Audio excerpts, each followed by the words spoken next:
Survey revealed the overall quality of life for military members has dropped from 91% happy to 56% over the past 5 years.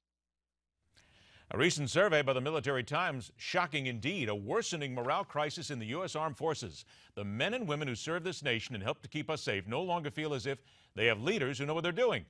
And the evidence proves they just might be correct. He's a former member of the U.S. Navy SEALs, saw 2 deployments in Iraq amid dozens of combat missions, author of Battle on the Home Front, a Navy SEALs mission to save the American dream. It's a pleasure to welcome Carl Higbie back to MidPoint. Carl, thank you so much for joining us again. No problem. Thanks for having me on again, Ed. Carl, what is the exact reason why, in your opinion, why members of the American military simply feel as if they don't want to be there anymore? Well, I can tell you, the faith in the mission is not lost. It's the fact that we have poor leadership, and that just not including the White House. Commander-in-Chief is obviously not a great leader, and he never served in the military, and he does, I believe, hate the military and what we stand for. But our senior leaders in the military, especially the admiral general level, have all tried to appease those above them in political correctness. Myself, I was hung out for a prisoner abuse court-martial in 2009. We were all acquitted for it, but it destroyed our careers because you have these commanding generals who are now trying to appease the ones above us. And now you've seen the recent purge from the military from any officer that would potentially stand up to the president or his agenda. I think that the men are seeing this, and they don't have faith that their leaders will cover for them. Carl, why do members of the military feel like the president hates them? Look at the policies. He's announced pullout dates, which has cost lives. You look at the entire death rate, which happened in Iraq and Afghanistan. The death rate in Afghanistan was much higher under Obama after he would announce the plan. He would announce the procedure and announce the tactics we were doing. And the recent release of all the information for Zero Dark 30, the Bin Laden raid, I think that the military sees that he's not looking out for the best interest of the soldiers or even the mission. It's looking out for the best political fallout for his career. All right, so let's just go by what you were saying here. The president obviously never was in the military, never served, so that's a problem right there. But now we're talking about the other leadership that you mentioned. We're talking about military career, military men and women who are in leadership positions right now, who've been on the battlefield, they've spent time there, and they're the ones that we're questioning. So why is it, it seems as if you don't necessarily need to have military experience in order to be a bad leader. Well, it's true. I mean, the problem with the leadership now in the military is the people who are in the 3-4-star general range that are making these command decisions, battle space movements, and overall policy instruction for the military joined the military when there was no war, and they spent their entire time gaining rank and all their experiences based on peacetime. Now they're running a combat fight, and they don't understand the need for sometimes violent action, like what we've been doing with the interrogation, which I'm sure we'll get to. But it's there is a need to really fight this war and be as ruthless as your enemy. And a lot of our military leaders, especially the ones that are being kept around, don't understand that. Then how do we teach that ruthlessness then? I mean, we used to have, didn't we used to have from West Point, from Annapolis and others, we would have these men and women who would be trained in the strategy, trained in going after the enemy. When did we lose that? We lost it when political correctness infiltrated the military. Nowadays, if you go out on a combat mission, you have to, when you come back, you have to justify why you made combat decisions, why you made potentially lethal calls on the battlefield that saved your own lives and killed the enemy. You have to justify that in writing with shooters reports now every single time. It didn't used to be like that. Even my first deployment in 2007 to Iraq was not that scrutinized under Bush. Is part of the problem, too, that maybe there's a lot of burnout going on here? Because let's face it, we're seeing folks like yourself and others who are doing 4, 5, 6 tours of duty over and over again. That's got to be a part of the problem. And again, it's an all-volunteer army, so we have to keep sending people back into the war theater. Yeah, and you know, it wouldn't be that bad. When I was deployed to Baghdad in 2007, I really enjoyed the deployment. We got to do a lot of work. We were out there doing what we were trained to do as soldiers. Now, in 2009, under the President Obama, it was a completely different deployment where our hands were tied and rules of engagement we couldn't keep. They tried to tell us that we couldn't keep our guns loaded when we left the wire, which is the base. And we thoroughly disagreed with that. And the problem is, anytime you call them on it, much like General Mattis, who was a favorite among the Marine Corps as the commandant, he was pushed out of his position because he stood up and said, hey, we need to fight this war on our terms, not the enemy's terms. I got about 30 seconds left, and then we'll take a break. In your experience, do soldiers look at each other, either on or off the battlefield, and say, boy, I'll tell you, the generals and the president, stunningly clueless people? Yes. I think overwhelmingly they do. And the problem is the people who are in the ranks that are actually doing the job, just won't speak out or can't speak out because they're afraid of losing their career. And we have families. I wrote my book on active duty, and I was crucified for it. We just need to we need a bunch of people to stand up and say enough is enough. Time to fight this war on our terms. All right, now hang on to that for a couple of minutes here. Carl Higbie returns after the break. We'll dig into his opinions on the just-released CIA torture report. And later on, when Republican and Democrat actually work together and we're able to agree on things. It's coming up on MidPoint.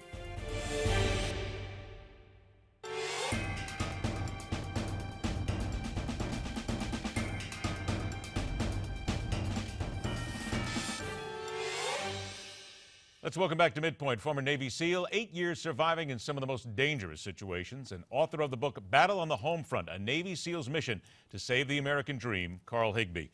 Carl, if we're going to save the American dream here, we look at the CIA torture report that was released on Tuesday by what seems to be a very partisan committee. At least a lot of people would agree that it is very partisan.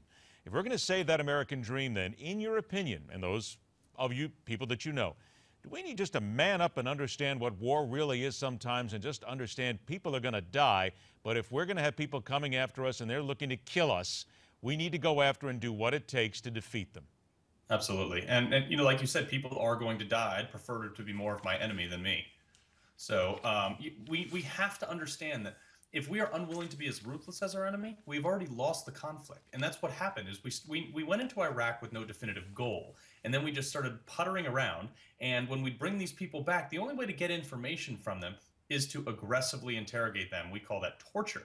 And they're not going to give it up voluntarily, but that's why we're losing the GWAT, is because we can't get them to give it up. Now, you start waterboarding people, they will give it up. I've been waterboarded in training, and it's not pleasant. And you do it enough, it's going to make you want to tell everything you know. But wait a minute, there's a people, and I'm going to play the other side of this argument here. There are people who are going to say, wait just a minute, Carl.